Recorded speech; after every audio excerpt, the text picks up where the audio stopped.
Hey guys, got a 2023 plate SKODA Kodiaq here. Just going to show you how to adjust the date and the time on this one.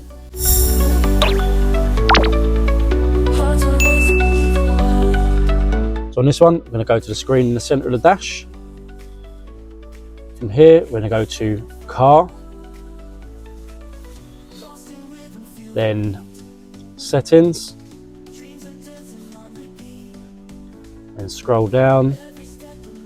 You've got time and dates. And you can do the clock manual or off the GPS to be automatic. So from here, if you want to change the time, just click on the time, adjust to what you need, and press back. Or you can do summertime, change the clock, the hour, time zones, and that's your date there. So same again, click what you need, go back, and that's it.